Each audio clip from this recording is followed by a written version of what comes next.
Now, the greatest radio shows of all time. Suspense. The Shadow Node. Washington calling David Harding, Counter-Spy. Classic radio theater. The Great Gildersleeve. Fibber McGee and Molly. Dragnet. Gunsmoke. The Lone Ranger. Now, step back into a time machine with your host, Wyatt Cox. Good evening, friends of the Inner Sanctum.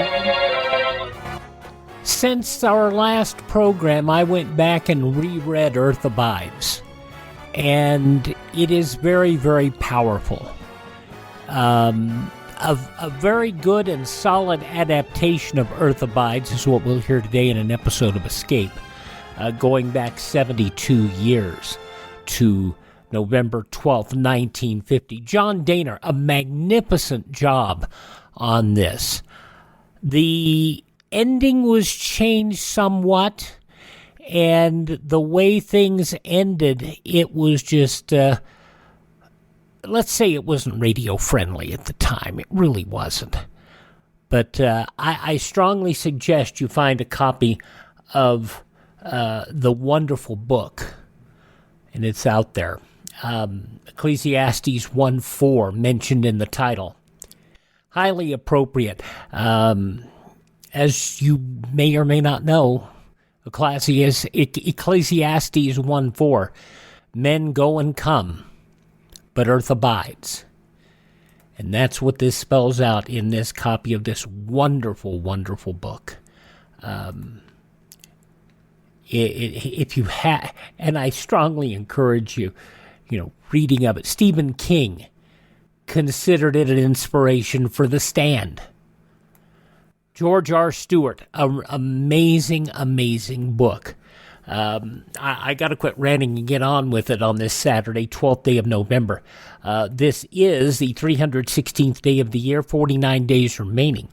In Back to the Future film trilogy, November 12th, 1955, a key date. That's the date of the Hill Valley lightning storm, which sent Marty McFly back to 1985 in his DeLorean. That's the date Marty got his parents back together. In Part 2, Marty and Doc returned to this date to stop Biff Tannen from changing history. Doc Brown hypothesizing it might be some specially significant date, being the temporal point for the entire space-time continuum, or could just be an amazing coincidence. Leon Trotsky, expelled from the Soviet Communist Party in 1927, leaving Joseph Stalin with undisputed control of the Soviet Union. Holland Tunnel opened to traffic on this date in 1927, the first Hudson River vehicular tunnel linking New Jersey to New York City. And getting back to Earth Abides, Ish was afraid to go through the Holland Tunnel. He was afraid it might have been flooded because of the lack of attention, because there was nobody to take care of the tunnel. Let's see. In the Iran hostage crisis, I had to mention the San Francisco-Oakland Bay Bridge opened on this date in 1936. That's also a big part of this story. In response to the Iranian hostage situation in Tehran, President Carter ordered a halt to all petroleum products into the U.S. from Iran. I am ordering that we discontinue purchasing of any oil from Iran for delivery to this country. There's so much political I could say. I'm not going there. Going back to 1982, Lech Walesa, Solidarity leader, released from a Polish prison after 11 months. Daimler-Benz announcing they had completed their merger with Chrysler to form Daimler-Chrysler on this date in 1998. Taliban forces abandoned Kabul on this date in 2001, ahead of advancing Afghan Northern Alliance troops. And it was on this date in 2004, Scott Peterson found guilty of first-degree murder of his wife Lacey Peterson and their unborn son Connor after a 5.5-month-long trial. That situation still ongoing to this date. Passing away on this date in history, Oscar winner from Stalag 17, William Holden. R. Miss Brooks, Eve Arden. Also Penny Singleton, best known for her role as Blondie. The man who wrote Rosemary's Baby and the Stepford Wives, Ira 11, and the man behind Marvel, Stan Lee, all passing away on this date in history. Birthdays today include actor Jack Oakey, singer Joe Stafford, You Belong to Me, actress Kim Hunter, Princess Grace of Monaco, better known as actress Grace Kelly. From the Four Seasons, Bob Crewe, and Charles Manson. Judge and boxing referee Mills Lane, Let's Get It On, 85. Singer Brian Hyland, best known for singing about an itsy-bitsy teeny-weeny yellow polka-dot bikini, Brian Hyland, 79. From My Dinner with Andre and the Princess Bride, inconceivable, Wallace Shaw, 79. Booker T and the MGs lead. Booker T. Jones, 78. Such great music, starting with Green Onions and then going on through Time is Tight. Great music. Sportscaster Al Michaels, 78 today. From CSI New York, from Crosby, Stills, Nash & Young. What am I doing here? I'm reading what I've abbreviated too much. From Crosby, Stills, Nash & Young, Neil Young, 77 today. Will and Grace's Megan Mullally is 64. Gymnast Nadia Comaneci, 61. Tanya Harding, 52. Ryan Gosling, 42. And Anne Hathaway is 40. Those some of the people celebrating the 12th day of November as their birthday. If this is your birthday, hi, we're the Four Freshmen, and we just want to say, happy birthday to you. 72 years ago, November 12th, 1950, the conclusion of Earth Abides, starring John Dehner, an episode of Escape, here on this Saturday, Classic Radio Theater with Wyatt Cox. Okay, I'll admit it. I'm a huge fan of post-apocalyptic science fiction drama, and that's what this is. The book is wonderful, very strongly detailed, and some good thought put into it. The second half of the two-part episode of Escape, this episode, November 12th, 1950, 72 years ago today, the conclusion of Earth Abides on Classic Radio Theater with Wyatt Cox. You, finding life rather dull, dreaming again of exotic places, wishing you were somewhere else, we offer you Escape.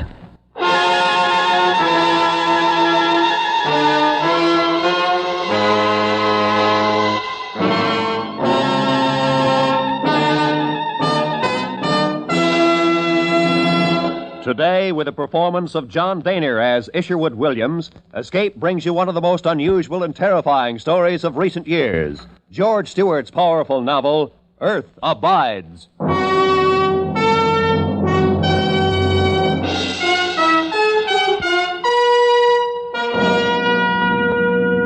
If you should awake some morning, tomorrow morning, let's say, if you should awake to a man-dead world where virtually all of human life had been destroyed from the face of the earth, leaving behind only buildings, bridges, machines, if you should awake to such a world tomorrow morning, what would you do? Where would you go?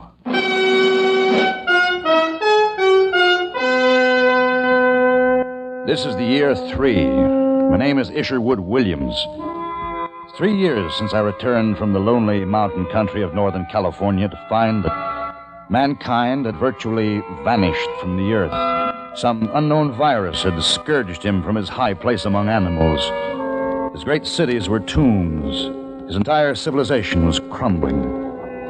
I toured the emptiness that had once been called America. From the silent towers of Manhattan to the Golden Gate Bridge, I saw in all 10 human beings still alive.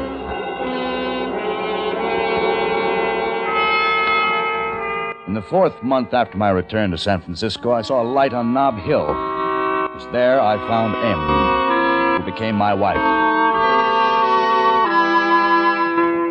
Year 1 passed.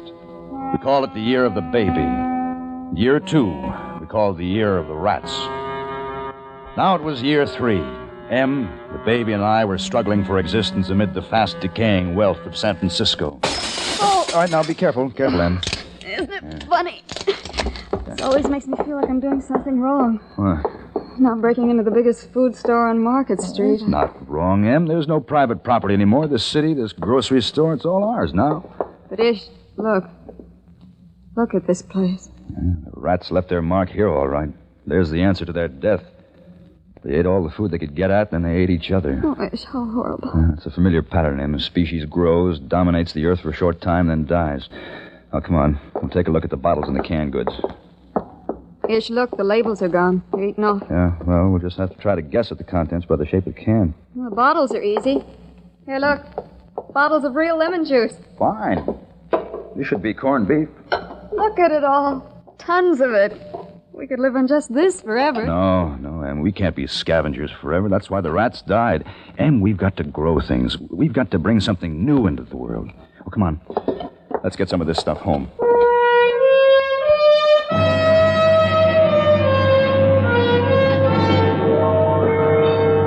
During that year, Em and I found whatever we needed for ourselves and the baby in the empty, silent stores of San Francisco. We lived on the spoiling supplies of 1 million people. One evening, just after dusk, I suddenly noticed a strange, wavering glow in the sky over the downtown area of the city. I called Em to the window. There was a smell of smoke in the air. Fire, Em! Ish. San Francisco's on fire! Ish. Isn't there something we can do? No. There were.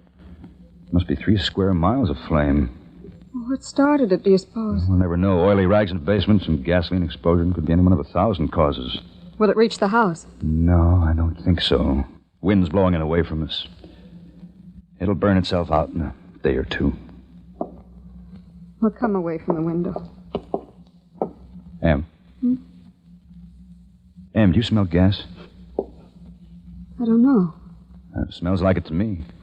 Open the door to the hall. Yeah. Hey! Hey, the hall is filled with it. Hey, we've got to get out of here. Gas line must have burst. One spark and this place will blow up like a bomb. Baby, I'll get the baby. All right. We'll be safe from the fire escape. Hurry, Em. Here, I'll take the baby. Be careful. I'll just hang on to the rail and I'll walk slowly. Now, come on. We started down the fire escape. In the distance, the flames were gutting the heart of the city. Parts of Chinatown were already gone. Kept going down to street level, and then we started running. Any second, a spark could blow the building to dust, and we ran, our breath tearing in our throats. Back against the wall, Em. The shockwave.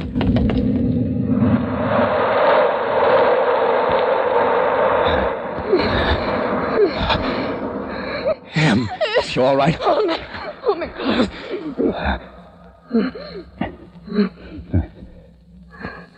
It's all over, Em. We're going to be all right.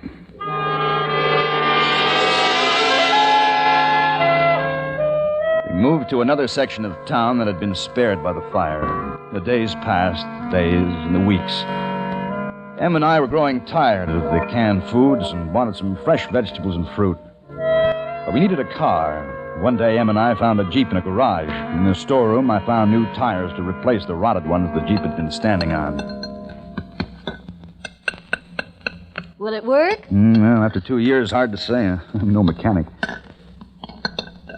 All the cars to choose from, and we picked something like this. I always wanted a convertible. Maybe a Cadillac or a Packard. It's more useful, Em, more durable. Besides, it's all we need. All right, Em, let's try it. Step on the starter.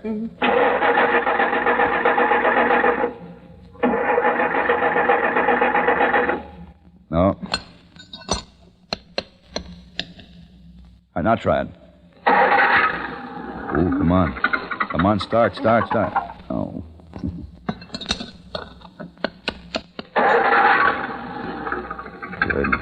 Good, come on. Good. Oh, come on. Ish, you did it.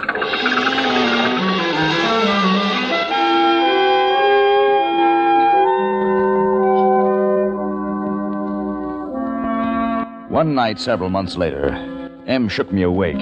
Ish. Huh? Ish, wake up. Hmm? There's something outside moving around. What? Right by the window. Give me the hammer. Be careful, Ish. I'll be all right. I'll come with you. I'll stay here. I'll be right back.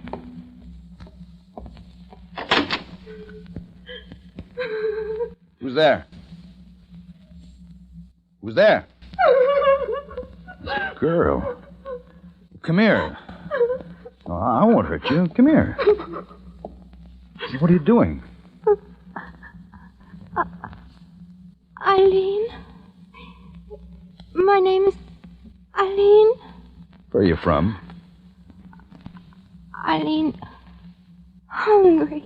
Well, come on inside. Eileen? Eileen? Oh, I've been looking all over for you. Eileen, where have you been? Okay, mister. You can put that hammer down. I ain't gonna hurt you. Oh, sure. Sure, well, come on inside. Em, somebody's here. Just Eileen and me. She's my adopted daughter. About a year ago, I found her on Main Street in Los Angeles. She was starving. Can't forage for herself, Eileen can't, so I gotta take care of her. She can't think so good. Well, how long you been here? About 2 days, wandering around the city. Nice city, this San Francisco. Wished I'd have visited here when it had people. Reckon I really could have had myself a time. I'll get you two something to eat. Well, that's mighty nice. Oh, by the way, I sure am an impolite cuss. If my name's Ezra, I don't believe I caught yours. Isherwood. This is M. Well, I'm happy to know you. Eileen, looks like we've met up with some real nice people.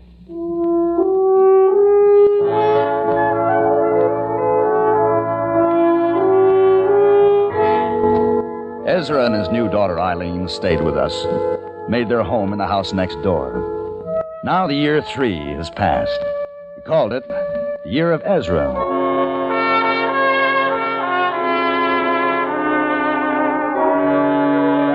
November, the year 4. A woman came a week ago. She had dark hair, dark eyes. She was alone. Ezra has taken her for his wife.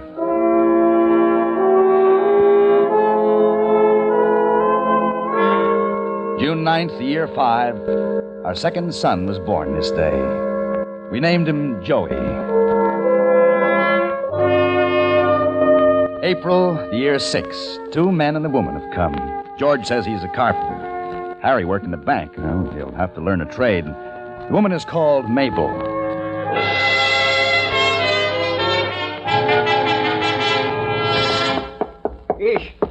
Ish, you better come with me. Well, what's the matter? The water. It stopped running in the faucets.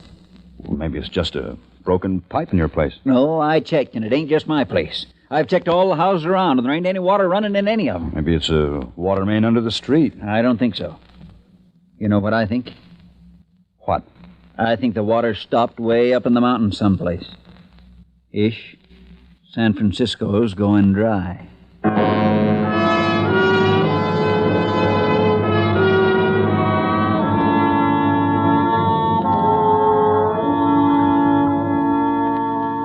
In 2 weeks, not a drop of rain. Ezra, we can't go on boiling the water forever. If we're going to live, we've got to get out of here. Yeah, but there's still all them canned goods. That's what's wrong, Ezra. We've been living off the old instead of building something new. Look, we've got to forget that water ran out of faucets and vegetables come in cans. We've got to start growing things ourselves. We will when the time comes, Yes? I reckon. You better come quick. What is it, Em? Eileen, What's the matter with her? she must have been drinking polluted water. Typhoid.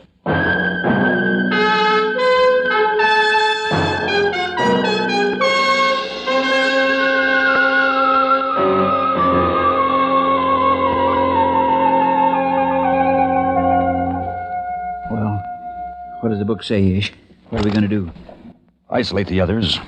Mabel can nurse Eileen. What do we do for her? What's the treatment? You can't shorten the disease, it says. All you can do is help make it less severe. Now, don't worry, Ezra. We'll do our best. Eileen, she's so helpless. She don't understand. Yeah, but you move in with us. If this thing spreads, it can wipe out all of us.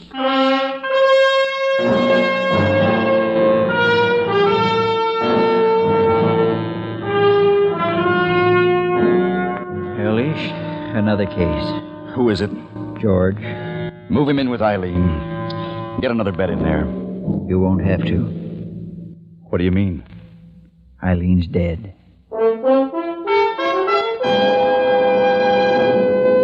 This is the year 6, a year of disease and death. I went to the drugstores, walking the misty, dark streets of the city armed with my medical text, my hammer. I raided the dusty shelves and the long, warm refrigerators of the pharmaceutical departments. The wonder drugs had long since rotted in their vials. Some sulfur was still potent, and I used it liberally. Yet case after case of typhoid broke out. Some lived, most died, including our firstborn. Our little community, upon which I had pinned the hopes of a new birth of mankind, had dwindled from 12 persons to 7. 5 adults, only 2 children. You've got to get some sleep, Ish. November 12th, 1950, 72 years ago today, Earth Abides on Classic Radio Theater with Wyatt Cox, an episode of Escape. The news from 72 years ago today follows these important messages on Classic Radio Theater.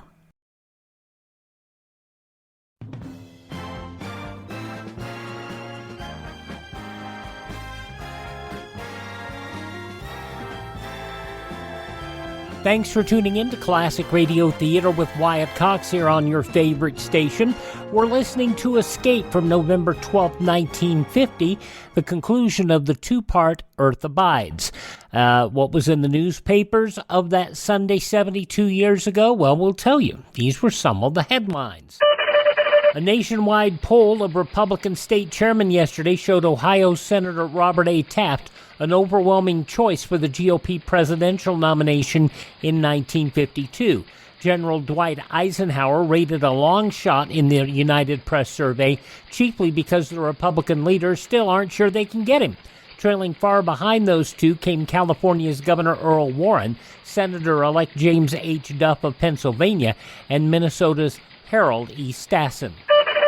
Communist China notified the United Nations yesterday she's sending a 9-man delegation to Lake Success to argue her charges the United States is an aggressor, but rejects a Security Council invitation to discuss Chinese intervention in the Korean War.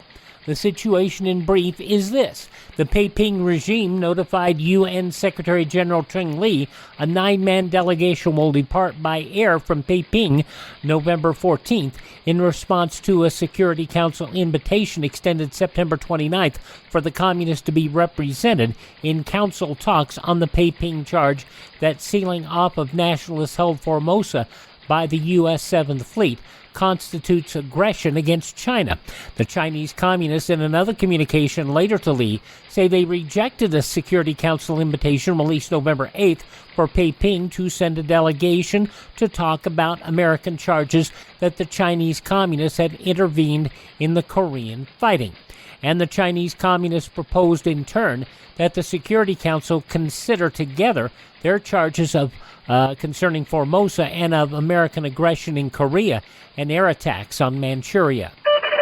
Ailing French Communist Party chief Maurice Thorez left Paris yesterday for Moscow in a Russian plane for medical treatment.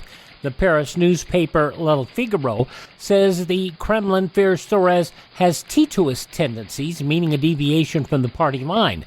A few months ago, Thorez ceased all political activities because of illnesses caused by high blood pressure. The French government granted permission for Moscow's request to take the communist leader to Russia. The U.S. has stepped up its efforts to lure communist countries away from Russia by friendliness and food. U.S. Ambassador to Czechoslovakia Ellis O. Briggs is reported to have persuaded U.S. officials to maintain relations with the Czechs. Briggs says 80 to 90% of the Czechs are anti-red and favorable to the U.S. Plans for swift aid to drought-stricken Yugoslavia also have been prepared by Washington. Governor Fuller Warren of Florida stepped into a Lebanon, Tennessee barbershop Friday, asked for Sam Copeland. The reply, Sam's no longer here. Well, the governor handed barber Obie Davenport $2.10 and said, "Give this to Sam." Warren explained when he graduated from Cumberland University in 1929, he had a bill at Copeland's shop amounting to $2.10, but he didn't have the money. Time slipped by, then the governor attended alumni activities last week at the school and paid up the 21-year-old debt. Davenport, the present owner, says he'll pay Copeland when he sees him. Oh, in Metropolis, Illinois, 45-year-old James Leet hailed an auto driven by Sheriff Herbert Goyer when his own car stalled on the highway. He wanted a push to get it started. Sheriff Goyer did him better. Drove him to the county jail. Leet ended up paying a $100 fine for drunkenness. Though some of the day's top news stories is reported in the newspapers of Sunday, November 12th, 1950. On your radio escape, Earth Abides. The conclusion next on this Saturday Classic Radio Theater with Wyatt Cox. On Sunday's Classic Radio Theater with Wyatt Cox, Casey Crime Photographer starring Stotts Cotsworth from 75 years ago, November 13th, 1947. Too Many Angels, a murder in the theater right before the opening night curtain. Keep your eyes on Blue and Baloo, a former dance team. That's on tomorrow's Classic Radio Theater with Wyatt Cox. But now the conclusion of Earth Abides, a story from Escape from November 12th, 1950, 72 years ago today. How many of us are left, Em? Count them for me. Ezra, George, Mabel, our second son, Joey, and Ezra's boy. You and I. Oh, Em. Em, what's the good of starting again? We're being exterminated from the earth, every small being of us, so things can become green again. There are 7 of us, Ish. Once there was only me, and once there was only you. Alone and separated. There are still 7. Oh, Em. Em, what would I do without you? Go to sleep. Well, you won't make the mistake a second time. Won't be any looking back. We'll forget the trains that used to run, and the tall buildings, and the soft food. We'll go back to the earth. Back to the earth, Em. Back to the earth.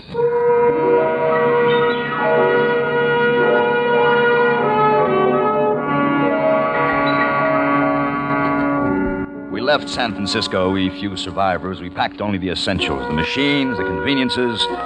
We left to the sun and the wind. From this time on, we'd work in the soil. The decay of the old times was behind us now. We went south and east until we came to a watered land, green with growing things. This would be our Eden. Here, without the memories of a dead people about us, we would begin mankind again.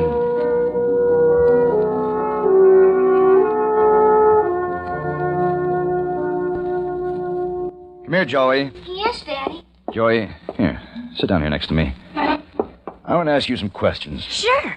Now, first of all, what year is this? Oh, that's an easy question. The year 15. Joey, did you do your reading today? Sure. You like to read. Yeah. Joey, there's something I want to tell you. You know, there were once a lot of people like us on Earth. Millions. You know that, don't you? Yeah, I read about them. They could fly. That's right. Well, someday there'll be millions of people again. And they'll fly again. Years from now.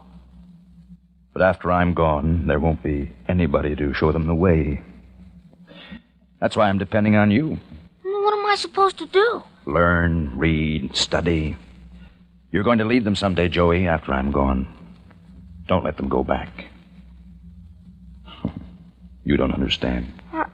I think I do. Oh, well, you will. Oh, look. I want to show you what I made this morning. What is it? It's called a bow. The guns won't be good much longer. The powder will get rotten. Guns will get rusty. You can hunt with this, kill animals for food. Here, look here, see? I carved it out of willow. Then I strung strips of calf hide from one end of the bow to the other. And now watch this. See here, this is the arrow. That's fun. Let me try. All right, here. Like this? That's right. Now pull back. Hard. No. Hard. There. Now, let go. Boy, that's swell. Can I take it outside and play with it? Sure. Be careful with it. Hey, Billy, look what I got. Hey, Billy. It took thousands of years for man to pass from the spear to the bow and arrow. I've just done it in 5 minutes.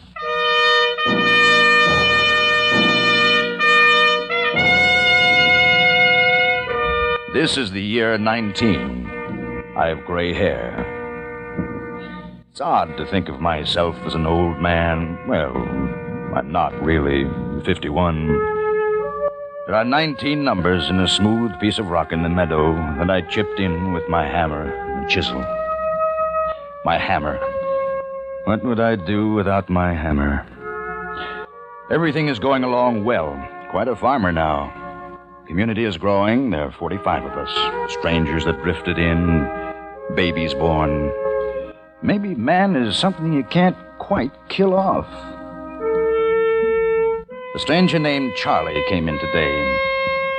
I don't like him. He's gruff and hard. And his eyes... I don't like his eyes. Sure, 3 men at a time. Gee, Charlie, how'd you do it? With my bare hands. Came at me all at once. I grabbed 2 of them and banged their heads together. They cracked like coconuts. Then the other one I knocked down and stepped on his face. Wasn't much left of him after I got through. Gee. It's time for bed, Joey. Oh, can't he tell one more, Dad? Maybe some other night. Okay. Good night, Dad. Good night, Charlie. Good night, Joey. Will you come tomorrow night? Maybe. Great kid you got there. What did you do in the old times, Charlie? Oh, a lot of things. For a while I was a stickman in Las Vegas. Used to be a fighter, too. A lot of things. You name it. You intend to stay? Sure I intend to stay. Why not? No other place to go. This is the only good-sized group of human beings I've seen. And believe me, I've been around. Sure, I'll stay. Everybody works. It's the only way we can live. Listen, you. If I want to stay, I'll stay, and I'll stay on my own terms. I don't ask anything from anybody. I live my own way. You better understand that right now. And you better understand something before we go any further, Charlie. I've been elected to leadership in this town, and we aren't a bunch of independent individuals doing what we please. We're a community, working together. Either you accept that, or get out. We ain't gonna get along, Mr. Isherwood Williams. And I'm staying. Good night.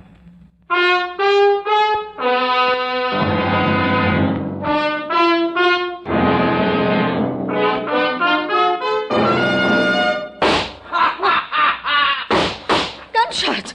Ish, what is it? I don't know. Don't go out there, Ish. Ish, he's roaring drunk. Where is he? Right outside. Yeah. What's the matter? Are you afraid? Come on out. Ish. Ish, don't go.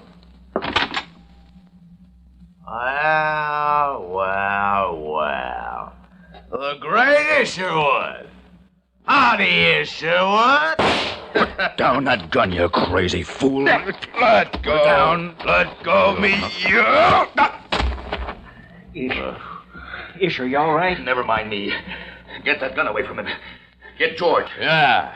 Where's George? Bring George. Let's see George take this gun away from me. Hey, George, come on and try to take this thing away from me. Hey, what's going on here? Charlie, give me that gun. Nobody's taking my gun away. It's mine. Charlie. What's mine is mine. Stay away. Give me that gun. Stay away, George. Stay away.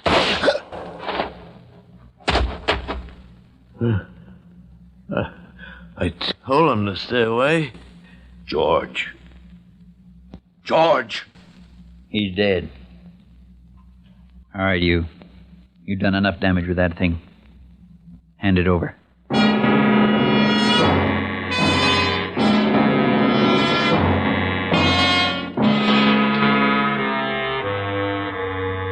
There's only one answer. Death. Death. You mean kill him? Murder him? No, it's not murder, Em. You and Mabel and Ezra and I, we're the government now. We've been elected, Council of 4. There isn't any government but us. It's not a matter of punishment. It's protecting the community from a menace, and that's what Charlie is. But he was drunk. All the more reason he might do it again. Afraid so, Em. We can't take the chance. We're like a jury. Let's vote. We've got all the facts. A vote's been called. Any questions? Ish, is it right? Is it right to take a human life? To save many lives, yes, Em, it's got to be right. We'll take a voice vote. You first, Mabel. What do you say? Death. Ezra? Death. Em? Well, how do you vote, Em? Death. It's unanimous. We'll carry out the sentence tomorrow morning.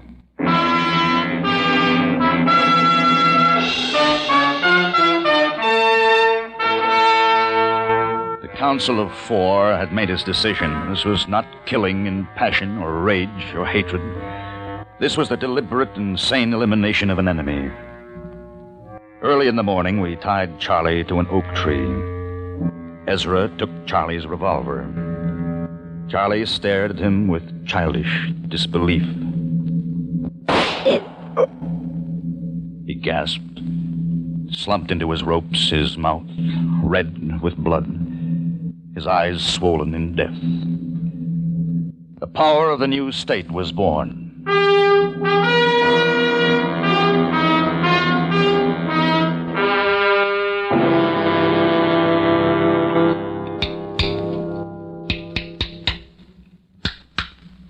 Grandfather?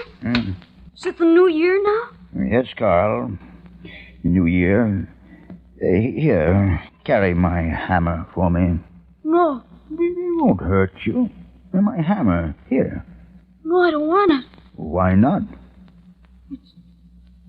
It's magic. Magic? My hammer? Aunt Phyllis says your hammer's magic. She says you're magic. Carl, it's just a plain, ordinary hammer. No, now. Carl, don't be afraid. No, it's magic. You're magic. Dad. Hello, Joey. Carl, go and play. Sure, Dad. Goodbye, Grandfather. Joey, what's the matter with them? They say I'm magic. My hammer is magic. You're a legend, Dad. You're the only one left out of them all. Ezra, George, Mabel, Mother M. All gone now. Only you. The hammer's a symbol. Symbol of leadership. Yes. Yes, that's the way things happen. You're the only one that's lived through from the old times. The only one. The only one. Joey. Yes, Dad? I'm old. Very old. And I can't see very well. Did I make the numbers clearly? Yes, Dad. 48. The year 48.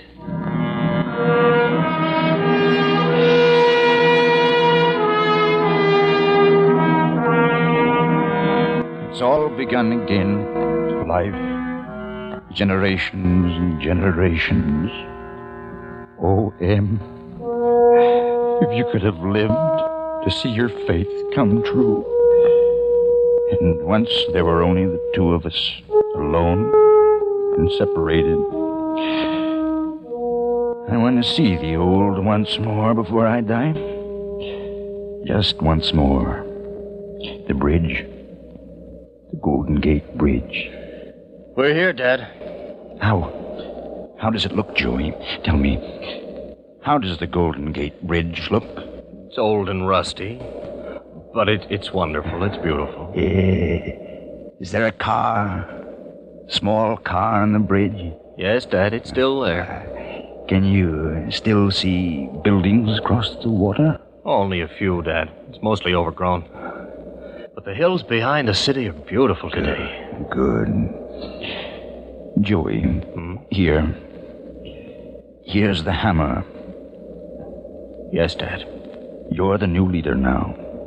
The hammer has always been the symbol. Pass it on to the best of them. And, Joey, don't let them make a god of you. Let knowledge be the watchword. Oh, will you understand, Joey? I understand, Dad. Know the earth, Joey. Know the earth.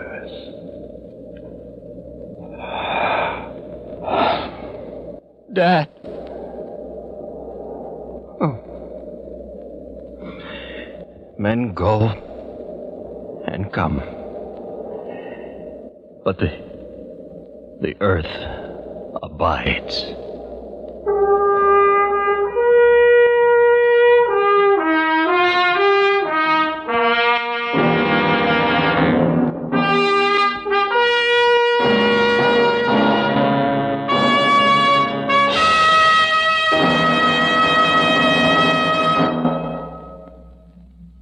Escape is produced and directed by Norman MacDonald. You have just heard Earth Abides by George Stewart, Especially adapted for Escape by David Ellis.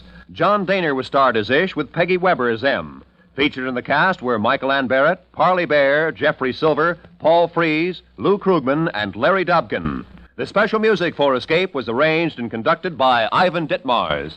I highly encourage you to find the book. It is fascinating reading. 72 years ago, November 12th, 1950, Escape on Classic Radio Theater with Wyatt Cox. Visit my webpage, classicradio.stream. There you can stream our shows on demand, learn more about classic radio collecting.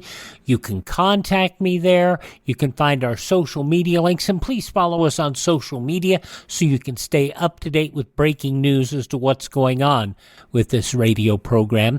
You can also find a list of places where you can download the shows, and you can buy me a coffee. The Buy Me a Coffee function is not only for helping us expand our collection, but also for helping us maintain our distribution channels so we can keep bringing classic radio theater to you. Thanks so much for tuning in. Tell all your friends the great radio shows are right here at this spot on the dial. Classic Radio Theater with Wyatt Cox on your favorite radio station.